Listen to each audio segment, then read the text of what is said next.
people don't understand how big of a city Rio is.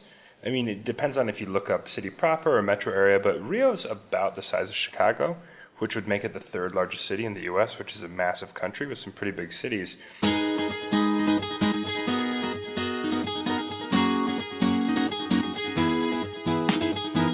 Hey everybody, welcome to the Abroaders Travel Podcast, your weekly meetup with thousands of entrepreneurs, hustlers, creators, nomads, ninjas, wanderers, and world changers, all seeking to build the skills and connections to live a life without borders.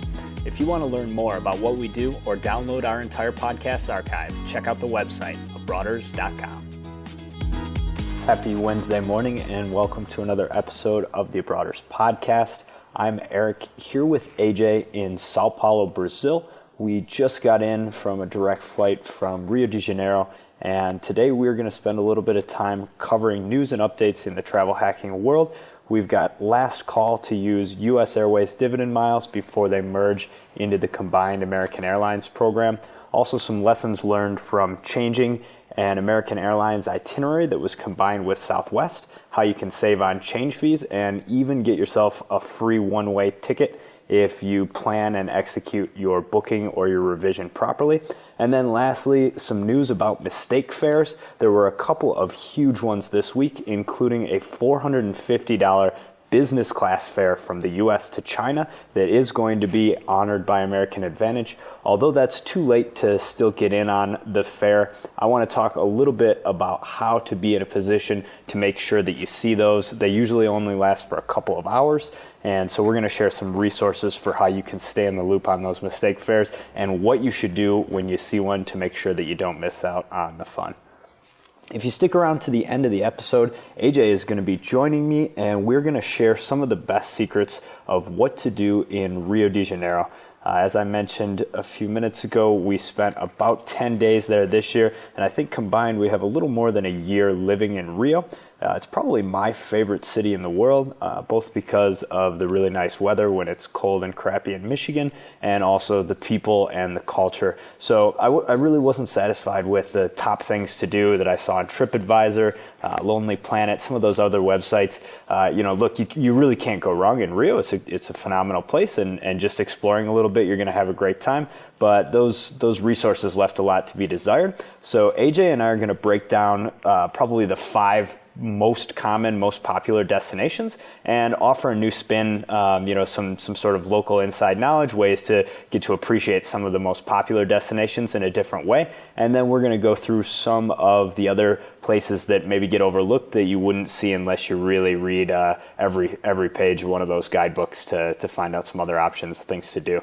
So anyways, I hope you guys look forward to that. Show notes for today's episode with all the links can be found at abroaders.com/Rio.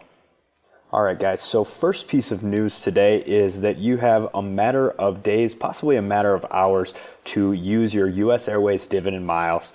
Otherwise, they will be merging into your American Airlines account, and you will no longer be able to take advantage of stopovers, open jaw rules, and very, very, very geographically challenged telephone agents who may let you do things that are completely against the rules of dividend miles, making for some really big opportunities for tremendous routings. And they also have some of the best prices in frequent flyer award travel. So if you're looking especially to travel to Europe or Asia or Africa, and you want to work in a stopover, you really want to consider using your US Airways miles as soon as possible.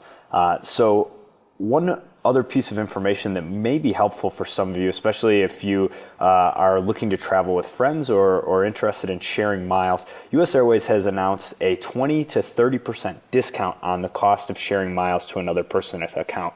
And so the way that this works, let me just give you an example. Right now I have about 80,000 dividend miles and AJ has about 40,000. And so like most frequent flyer programs, dividend miles doesn't let you just share your points with other people for free. And so right now they're discounting the cost of sharing miles with someone else. And if you take advantage of this now, it looks like you may have until the 28th or so to be able to actually book, but it could end even sooner than that. So you want to move as quickly as possible. So the way that this would work, let's say I wanted to book a business class flight, or first class flight rather, to Hong Kong from the US using dividend miles. That's going to cost 120,000 points. and right now I only have 80, but fortunately AJ's got 40,000. So if AJ wanted to share those miles with me, he could do so for about $350 with that 30% discount. So if you and your spouse have some dividend miles in each of your accounts, it might be something to consider if you're going to have enough to be able to top up one of those accounts and make the redemption. The key thing here is that the cost of making that shared miles transaction depends on the number of points you need to share. So you always want to move points from the account that has fewer. So in this case, AJ's account with 40,000 miles would move to my account with 80 because it's cheaper to move 40,000 miles. And remember, you can book for family and friends, anybody that you want to with dividend miles. It's just against the rules to sell a ticket. So if AJ transferred his miles to me, I could still book a ticket in his name. So something to keep in mind, and it looks like that shared miles promotion does end today, the 25th. So if you have interest, definitely move on that as quickly as possible. Next piece of news is that Virgin America has dropped fuel surcharges on their partner Virgin Australia. Now, fuel surcharges can pretty much ruin award ticket redemptions, especially if you're looking at economy redemptions. Those fuel costs can push the ticket up to almost as much as it costs to just buy a ticket outright, and you still have to pay the mile. So it's like insult to injury.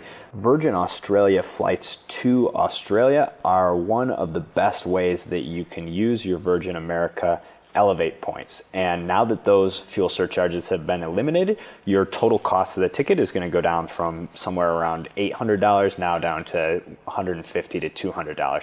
So this is a really huge win, something to consider if you're looking to travel to Australia.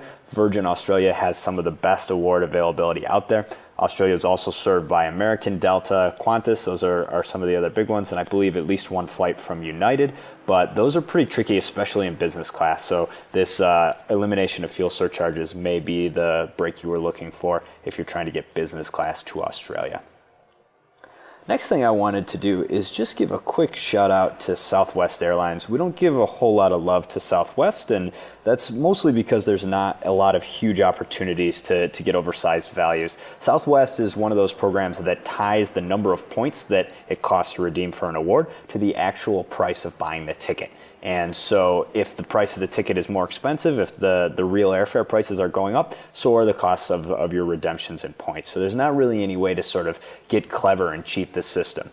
But Southwest is also really, really generous with their rules. And so they have generous change policies in that you can refund an award ticket up until the day of travel and get all of your points back and get a refund for the taxes and fees. They're also really friendly because they have full availability. So because of that, having the ticket price and points tied to the actual price of the ticket, they don't have any blackout dates or any award inventory where they're holding back some of that availability because they think they can sell the ticket. So you can buy, if they're selling a ticket on southwest.com, you can use your points to get it. And so one of the things I wanted to talk about here is Southwest has great coverage in the United States and also, some places in Canada and the Caribbean and Mexico. And it's possible to combine Southwest with a lot of these bigger international carriers, these programs that we're using for long-haul flights like American Airlines and United and Delta. Those can be combined with Southwest sometimes to be able to get a stopover or to make more stops in the U.S. without having to pay a whole lot extra on your international award ticket. So I wanted to run you guys through a quick example because I recently had to change my ticket for April 16th. I'm headed to the Frequent Traveler University Conference in Dallas, Texas, and I'm going to be traveling from Salvador, Brazil. And I decided I wanted to visit a friend in Austin. And so since there was no way for me to use my American miles to stop over in Dallas and then travel to Austin later without having to do a separate award, I was able to use Southwest and just add that ticket, a short flight from Dallas to Austin. And so the key thing to keep in mind here is with a program like Southwest that can cancel at any time before travel, you're totally safe building in an extra set of cities on your itinerary without having to make any changes right away to the international. So to give you a concrete example, I had my flight booked from Brazil to Dallas and then back to Brazil. That was the original flight. And I decided I wanted to go visit this friend, and so I used Southwest to book a flight from Dallas to Austin, and back to Dallas. Even though my return to Brazil was way earlier, I knew I was going to have to change. But it's safe to be able to hold on to that ticket with Southwest because you know you can cancel and then wait for a schedule change on the other airline. So in this case, my award ticket from American, I waited it out. I kind of knew that I wanted to do this from maybe February. And just last week, I got a notification thanks to Award Wallet saying that the schedule had changed with American Airlines and I was going to have to call them to reticket my flight. And that is the golden ticket when you're looking to make a change because it means you're not going to pay that $200 change fee. And so what I wanted to let you guys know is I was actually able to not only change the airport of my return flight, I set it up to fly home out of Detroit instead of out of Dallas. I was also able to change the date by more than 2 weeks, and this was all due to a 15-minute schedule change. So they basically have a blanket exemption that if they change the schedule, you're allowed to make a change too, even if it has nothing to do with fixing, what went wrong because of the small change. So that's really important to keep in mind. And by being able to do that and actually booking a flight from Detroit back, I was able to take advantage of American's zone-based chart, since flying back to Brazil from Detroit is the same as flying back from Dallas. But I was able to get a pretty expensive flight from Detroit to Dallas and therefore save some Southwest miles that I would have otherwise had to use to go home. So that's really good to keep in mind when you're booking those zone-based redemptions. Try and plan it out so that you're going to spend the least money getting around in the US, and then use an airline like Southwest or use some Capital One points or Barclays Freedom points to be able to buy those small pieces of airfare to get you around the US. Before we move on to the mistake fares, I wanted to share one bit of credit card news. Unfortunately, it's been a little bit slow as far as new offers. Not a whole lot of new kids on the block right now, but I did get word that the American Express Platinum Card and the Amex Gold are both being featured with the card match tool. Basically, the way card match works, and we're going to link this up in the show notes, is that it's a special promotion where you can enter your information and they will give you targeted offers that are specifically designed for you from the banker issuer. So in this case, American Express wants to basically run your credit without doing a hard pull. So they're going to take a look at your credit and they're going to decide if you're in that segment of customers that they want to offer the enhanced bonus. And so right now we've got the Platinum Card with 60,000 points after 1K spend in 90 days, and the Amex Gold 50,000 points after 1K in 90 days. So again, there's no hard pull here. You're just going to go to cardmatch.com and enter your information, and they will just do a soft credit pull. And if you qualify, probably based on your credit score and a few other components of your credit history, they will give you those offers. And if you apply through the link, you're going to get those nice sign-up bonuses. I took a look for myself and unfortunately wasn't eligible for either of the offers, but no harm in taking a peek. So definitely encourage you guys to check that out if you're looking at piling up some Amex points. All right, so this week we had a bit of a run on the market with a $450 fat finger business class mistake fare to China from the US on Delta. This is basically, it's happening less and less, but there are some huge opportunities. Typically four to five times a year, you're going to see huge mistakes where airlines accidentally forget a zero or put the comma in the wrong place when entering fares.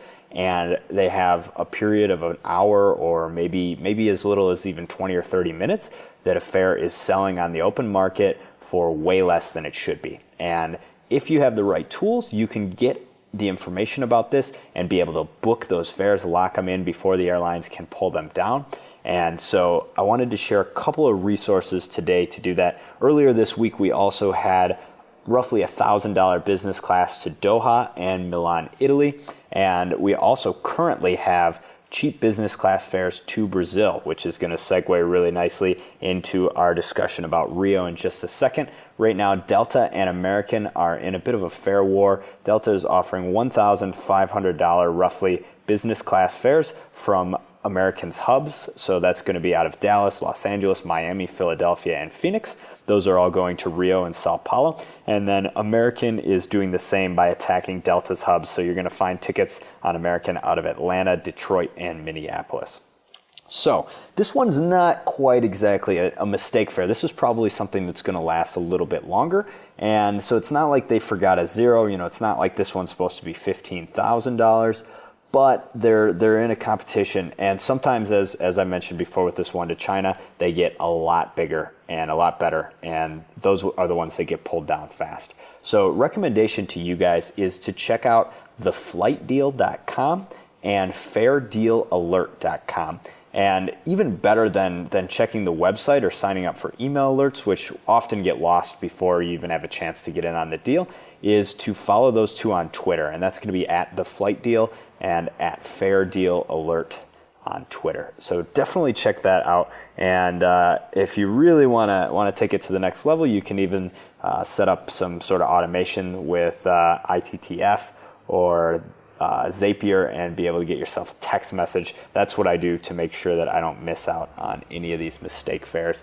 One other tip here, and this is something that they came up with a lot of the people that booked the ticket to Beijing, China on American, is that they tried to hold the ticket instead of buying the ticket. And American did not honor those tickets. So if you see a mistake fare, you should buy it. Remember, you've got 24 hours to cancel any fare. So that's a law in the United States. So you don't have to worry about it. If you buy a fare and you decide you want to cancel it, all you got to do is call them back up within 24 hours. But American's one of those websites that lets you hold tickets for 24 hours. And a lot of people tried to hold these mistake fares and they wouldn't ticket them. So basically the only people that got $500 business class round trips to China were the ones that bought them outright and put that $500 on the table to get a ticket issued. Everybody else got stuffed. So definitely keep that in mind. If you see those mistake fares, buy them as soon as you see them.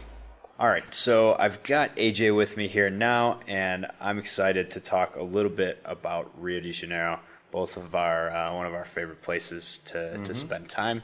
And really, man, there's some incredible, iconic places in Rio that are going to be in all the guidebooks and all the Sure. advice that you get about it.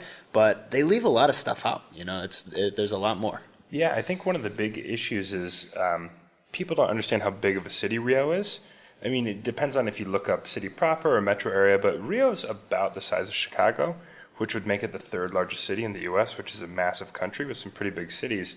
And if you kind of look at the guidebooks, it's, the Statue of Christ, Corcovado, or Sugarloaf Mountain, Ipanema, and Copacabana. There's like not even 10 things that are like really they urge you to go see. So, I mean, it makes plenty sense that there's so many things under the radar that are really good to do. Yeah, well, let's start with sort of the top 5 that I had listed are things that you're definitely going to hear about from other sources. And we wanted to put a little bit of a twist on that. A lot of these I found out just from talking with locals or having people take me along with them to kind of show me their side of the experience and how they wanted to appreciate. Mm-hmm. So the first one is Pau de Açúcar, which is Sugarloaf Mountain. It is the giant monolith at the entrance to the bay, where at the end of Copacabana Beach. And kind of in between Copa and Botafogo. Yeah, so that's exactly right. And more accurately, it's actually between Leme and Urca. And so the trick I wanted to share is so you can arrive at the Bondinho, which is the cable car that goes up to the top. And that's sort of like the standard way to get there. That's what all the guidebooks are going to talk about. And you basically just go down to the base and wait in line for a little bit. And I think you pay like $50 and you get a trip up to the top. It is an incredible view, definitely worth checking out. But what I found out last year, I actually had been to Rio about 5 times and never gone up the cable car. Just wanted to leave one thing in Rio, that I could always come back and do for the first time. And I had a friend invite me on a hike. And basically we started at Praia Vermelho, which is Red Beach. And it's in Urca. It's basically right below the Sugarloaf Mountain. And there's a trail that if you walk back maybe 300 or 400 meters, you're going to see a detour in the trail that goes up and just starts sort of like an uphill climb. Mm-hmm. And you can hike up to the top of the lower of the 2 peaks of Sugarloaf Mountain. It's a proper hike. It's not, you don't need to be in really good shape, but you're going to get a little bit of workout in doing that. Definitely a good workout, and it's totally free to go down the cable car, so you don't have to hike back down. And one thing that's actually really important about that is it's not super challenging physically, but it's not a hike you want to do at night, and it's a great hike to do right before sunset. And the view right before sunset and at sunset is amazing there. So you don't want to, if you go up there, it's nice to know that you don't have to hike back down in the dark. You can hike up, at the end of the day, enjoy sunset up there, and then take the cable car down for free. So that would be my advice if you're interested in checking out Sugarloaf Mountain. Consider taking the walk. It's a beautiful hike, and it just feels like you earned it more when you're up there. Yeah, man. Yeah, you've actually done all the work. Andrew and I did that. I think it was 2 years ago we did the hike. It was a really good time. All right, so let's jump into Lapa. I think pretty much everybody that goes to Rio that likes to drink and likes a little bit of nightlife has probably heard of Lapa and spent more time there in the evenings than any other place. It's definitely one of the most popular night destinations. A lot of cool bars, and they've just got critical mass. I mean, there's all sorts of street food. There's all sorts of street drinks. So it's kind of funny to think about. Like you would never see this really in the U.S., but there's nightclubs and bars along the street. And then there's people just selling their own kind of bootlegged alcohol right outside the bars and clubs. So if you want to get a cheap drink or whatever, you can do that. But it's the kind of thing, it's got to just be like tradition. Like, a lot of these bars and restaurants that are there have been there for like 50 years. And so I think that it's just always been that way. And they've always had these street vendors. So you've got a nice mix. You can pay a little bit more, have a little bit more atmosphere, and potentially some great music. There's some phenomenal musical venues there, including an outdoor concert venue called Circo Voador. I've seen Manu Chao there. I've seen Criollo.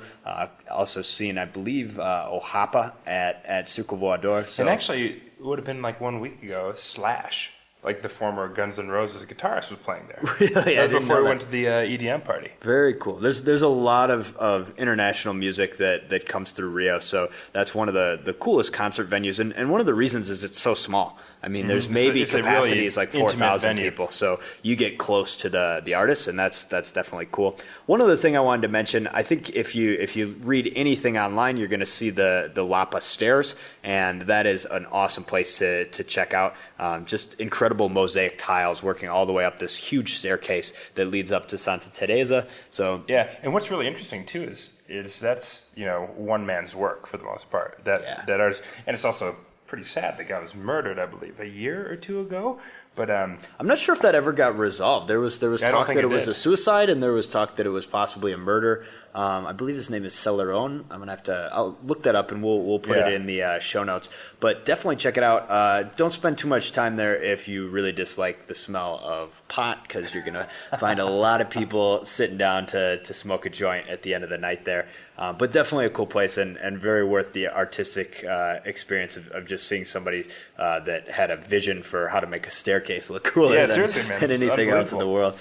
All right, so moving on to the Christ statue. This is the famous Corcovado. It was a statue, I believe, given by the French to the people of Brazil way back in the day, and they found the most prominent place to put this statue in all of Rio. It is at the top of a really high peak and offers 360-degree views of the city. I remember the first time I was in Rio, I went to Sugarloaf, and I remember you telling me, like, hey, man, I haven't been to Sugarloaf yet, but pretty sure Corcovado has a better view, and I actually went to Corcovado last year for the first time, so my third time in Rio, and the view is so much, I mean, Sugarloaf's great, but Corcovado, I think, is so much better, and you've also got so much more altitude. You've got such a better vantage point of the entire city when you're at Corcovado. Yeah, you can see more, but again, also only if you've got clear skies. True. You're high enough up clouds, that you're often in the clouds.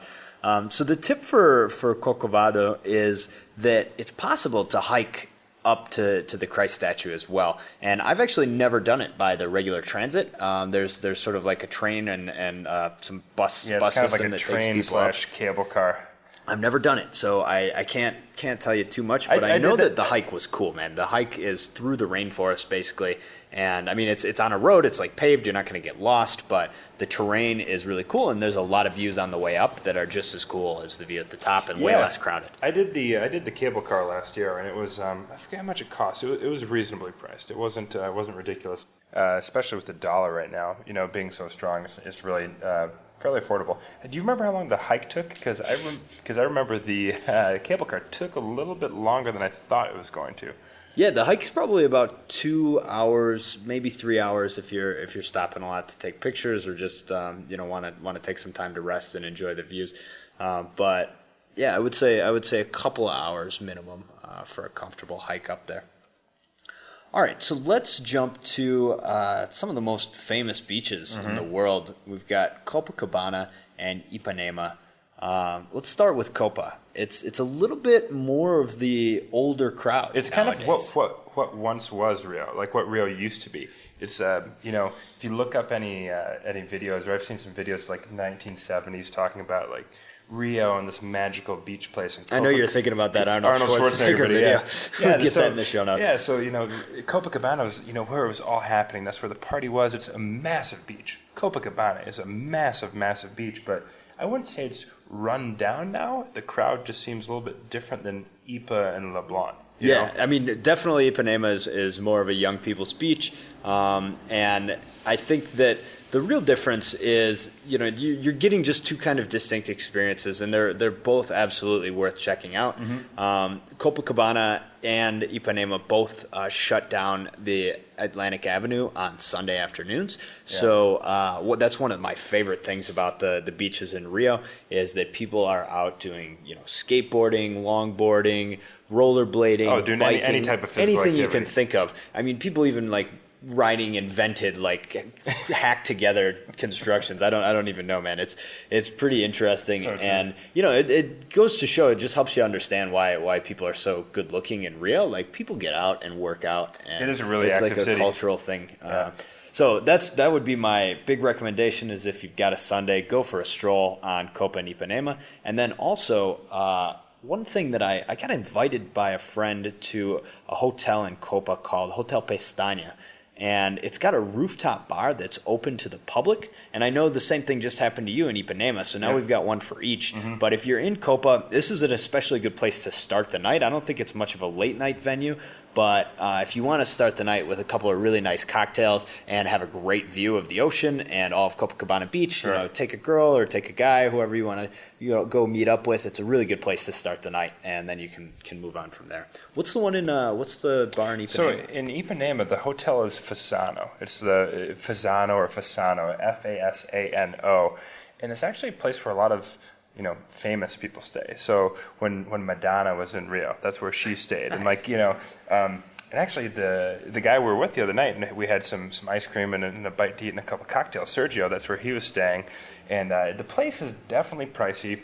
It's a little bit swanky, but the pool area, the rooftop pool kind of bar lounge is a really cool place, and it's recently opened up to the public on select nights. I think typically on the weekends late you can get there, but you do have to dress smart. I got bailed out by my friend who luckily knows a lot of people there. I was wearing some jorts and a Tupac t-shirt, and luckily she came down and saved the day and kind of... That's jean shorts for those of you guys who is that homemade jean shorts? No, these were actually, right? I bought them in El Salvador. So these were, but nonetheless, I was wearing jean shorts and a Tupac shirt with him holding a pistol pointing at, whatever. Great way to get into it. And so luckily my friend bailed me out. But no, super cool place. Definitely you're going to pay for the view. Overlooking Ipanema Beach, and then you've got Vidigal, like the mountainside with these, houses, just with all the lights lighting up the side of the mountain. But super cool. You're going to pay for the drinks, but like you said in Copa, totally worth it to go toss a couple drinks back if you're going to head out, pay for the view. Cool. All right, so those are probably the biggest and most common sites that you're going to see in tourist guides and places like Lonely Planet and so forth. I wanted to run through some of the other attractions in Rio that I really enjoyed and just give maybe a quick overview of what you can expect there so that you guys can decide if they're worth checking out for you on your trip. One of the ones that I really enjoyed this time around was Lagoa, which is between Leblon and Ipanema, and it's on the opposite side is the ocean. So if you go inland a little bit, there's a giant saltwater lagoon, and it's about a 8K trip around it. And it's massive. It's huge. made my debut longboarding, and managed to get all the way around without breaking my face, without crashing into anybody. But really cool place if you like running or you want to just get some exercise. It's a great place to go for. Yeah, they've got essentially a track around. It's pretty cool. Longboarding, biking, rollerblading, running, jogging, walking. And also, even if you're just walking around and kind of people watching, there's all kinds of soccer fields and like other places where even people like wakeboarding and stuff in the lagoon. Yeah, there's some cool stuff there. All right, so next one is Santa Teresa. We're going to do this. It's not really in any particular geographical order.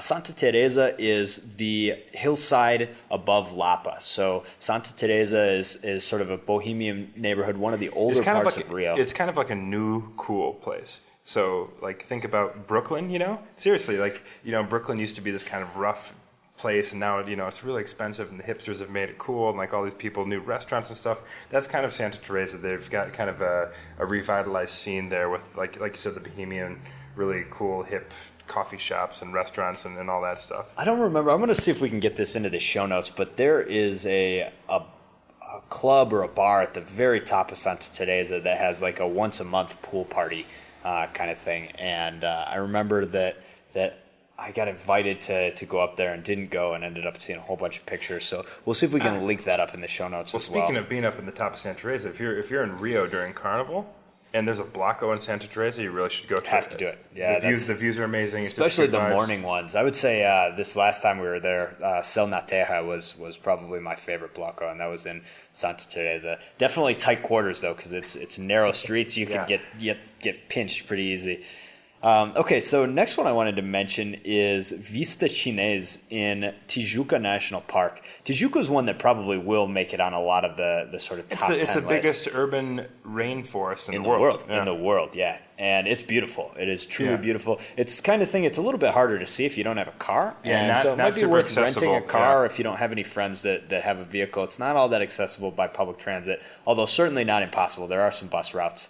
But Vista Chinês is the Chinese view, and there is a tremendous view of Ipanema, Copacabana, Lagoa, and Pão de Açúcar, and the Christ. It's all put into one panorama. Yeah, you see kind of the city just nestled in between the mountains, all the way from Vidigal over to, I don't even know which direction it would be in the city, but just kind of the mountains on the outside of all the buildings downtown the city. Yeah, very cool. Definitely add that to your plans. It's a short little trip by car, and really nice view. Great to go at sunset. Great sunset, yeah, amazing sunset. Next one is not for the faint of heart. This is Pedra da Gávea. It is the highest point, at least as far as I know, in the immediate area of Rio, and it is a pretty intense hike. I would say a 3 to 5 hour hike. I actually did the hike, which means you're going to want to do it probably earlier in the day. Yeah, you're going to want to do it in the day. And there's actually one piece of this hike that's pretty vertical. It's not necessarily something that requires ropes, but somebody without much rock climbing experience or someone that values their life might want to have some ropes. So it's definitely a little bit dicey getting up, especially if you try and do it at night. But the view is absolutely incredible. So this is one that you probably want to go with some locals or go with a guide. Find somebody that knows the path. It's definitely not something that's super well marked, but it is really beloved by the people of Rio. And so you're not going to find a whole lot of folks that have lived in Rio for a long time that are active that haven't done that hike. Mm-hmm. And people are really, really excited to share it with you. So I think, you can make some friends pretty easy and organize a trip up to do that. But it is a really high vantage point, probably 2 to 3 times as high as Vista Chinês, and you can see just so much. Yeah, if you just Google image it, there's some really stunning shots from the top of the mountain. Yeah, very cool. All right, so for those of you that are football fans out there, definitely also recommend checking out a game in Maracanã or Engenhão. Those are the 2 major stadiums in Rio, and if you really want to get into a true football adventure, I'd recommend checking out one of the local Rio teams playing their rivals. I think the big rivalries here, we've got Botafogo, Flamengo, Fluminense, and Vasco. And those Vasco and those Flamengo are the 4. played last night. Yeah, a couple nights ago. They all hate each other, so there's a fist fight. It's going to be intense, but definitely part of the cultural experience of spending some time in Rio. And man, those soccer stadiums are iconic, especially Maracanã. Yeah. Maracanã is really big too, and also before there's any really before the fire marshal really had a presence in stadiums, I think they had like 190,000 people in there. And I think the capacity now is like 80,000, but it was back in like the 60s or 70s. They had like almost 200,000 people in the stadium, man. Just crazy. Wild West, man. Wild West. All right, a couple of other ones quickly before we hit the road here, running out of time. So I wanted to share Bar da Urca. That is at the bottom of Sugarloaf Mountain, and it is a great spot to get some shrimp.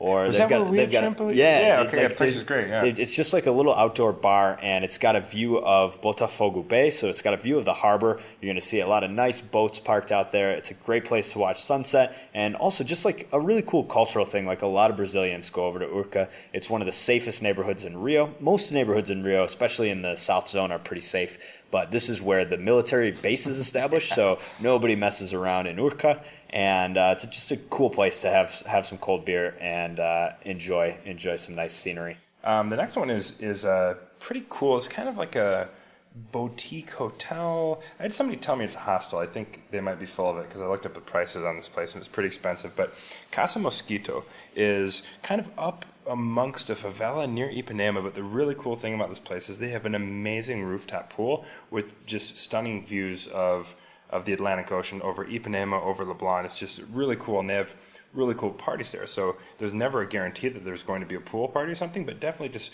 Google Casa Mosquito or check out their Facebook page, because I was actually at a pool party there a couple of days ago. That was really cool, and it wasn't that pricey. I mean, if you had somebody put you on the list that you knew, it was like maybe $10 entrance and like max 20, and the place was super cool, so definitely worthwhile. Very cool. Two other spots for parties that I wanted to mention. One of them is called Pedra do Sal, and that, last time I checked, that was a big thing on Tuesday nights and I believe Thursday nights. This kind of changes quite a bit. So, but if you Google Pedra do Sal or check out the show notes, they have samba, live music, dancing, all kinds of cool stuff. It's a little bit different neighborhood than some of the places we've been talking about that are further to the south towards the beach. This is up near Centro, and so it's going to be a little bit different scene and just a really cool place to check out. The other one is Alto Vidigal. Vidigal is one of the most famous favelas in Rio de Janeiro. It has been open to tourists and open, safe to visit since around 2012 when it was pacified by the police. That is sort of a different and deep topic to get into, but leave it to say that Vidigal has some of the best real estate in all of Rio. Yeah. If for anyone that knows Rio or has looked at a map, think of Ipanema goes into Leblon, and then Leblon runs up amongst the hillside, the mountain that is Vidigal, just right on the ocean. So basically you're looking at a place that has, an apartment along the ocean is going to be $3 million US, and then you go into Vidigal and, it's a favela. It's shanties on a hill. But they have a venue at the very top. You can take a moto taxi up if you're adventurous, or cram into a combi van, which is like define a adventurous. mini Last time we were in one of Volkswagen. those vans, we hit a guy. Yeah, and they had like 40 people in there. So you're basically either choosing to be a sardine or choosing to be on the back of a motorcycle. But if you can get up there, it is really worth it. There's amazing views, very cheap drinks, good parties. There's a couple of different venues up there, and again, like I said, it's very safe these days. There's a lot of people coming from Zona Sur, coming from the main parts of Rio to spend a little time. Yeah. One more place we need to mention Vidigal. is the Pink House, man, Casa Rosa. Yeah, Sundays. I think there's other days of the week to do Casa Rosa, but Casa Rosa is in Laranjeiras, and that's one of the neighborhoods sort of in central Rio. It stands for Pink House or means Pink House, and they have a pretty cool setup where they offer Sunday afternoon. They have a really nice lunch, traditional feijoada, which is Brazilian rice, beans, meat. Pretty good food. A little bit the type of thing you get sick of if you live in Brazil for a long time. The first time you have it, it's great. But the first time it's great, and this is one of the better ones that's out there. And then after that, there's great music and dancing and people carrying on till 1 or 2 in the morning at least. So definitely would check that out. That pretty much locks it up for alternative sites in Rio. There's definitely a lot more to do, a lot more to see. We've both done more than what we've talked about, but I think the key takeaway here is say yes. If somebody says, hey, there's a cool party, or hey, there's a cool thing to see, just give it a shot within your best judgment. If they seem like a reasonable person. This most recent trip, have had some really cool opportunities at places I had not been before just because I said yes. Yeah, I think that's great advice, man. You got to say yes. You got to reach out and make friends. There's a lot of people. That's one of the other great things about Rio. People are so people open. Speak English. I mean, even if you don't speak any Portuguese, people love to practice their English. They're so excited about it. And, they're going to want to show you their city. People have an innate pride in where they live. The people and from Rio. Especially, the Rio people. And they're great to foreigners. They want other people to come and experience their city and have that same sort of magical experience that they grew up with there. So leverage that, make friends, find people that are willing to show you around, and you're going to have a totally different experience than you would if you just go for a few days to visit and stay at a hotel on the beach. Mm-hmm. Absolutely, man. This week's international jam is a track called Zé Brasileiro. It is by Rappin' Hood. He is one of my favorite Brazilian hip-hop artists. And honestly, like the lyrics to this, I was telling my friend who's working really hard at learning Portuguese, and if you learn every word to this song, you pretty much know everything you need to communicate about life. This guy tells the story about living through the struggle, working hard, trying to start a family, and it transitions through a couple of different regions of Brazil, Bahia, then to Rio De Janeiro, then to Sao Paulo, and so it's a really cool musical sort of poem that takes you through somebody's life in Brazil. So I hope you guys enjoy, and we will see you next week, 8 a.m. Eastern Time. Until then, travel safe. Cheers. Diz que a idade avança e não percebe o Zé Arteiro que ficou de saco cheio, foi pro Rio de Janeiro, lugar maravilhoso, cheio de encantos mil, praia, futebol e samba como nunca ele viu. Logo se alistou, queria ser marinheiro, andar de navio e ter mulher o tempo inteiro. Hey brothers, don't be shy. Hop over to the website and join our email list for exclusive travel hacking content. If you like what we're up to, the best way you can support the show is by leaving us a 5-star review on iTunes. Lastly, we would love to hear from you, so send your show feedback to Eric or AJ at abroaders.com. We will see you next week. Preciso andar, vou por aí a procurar, rir pra não chorar. O que aconteceu e quase ninguém viu, história, realidade.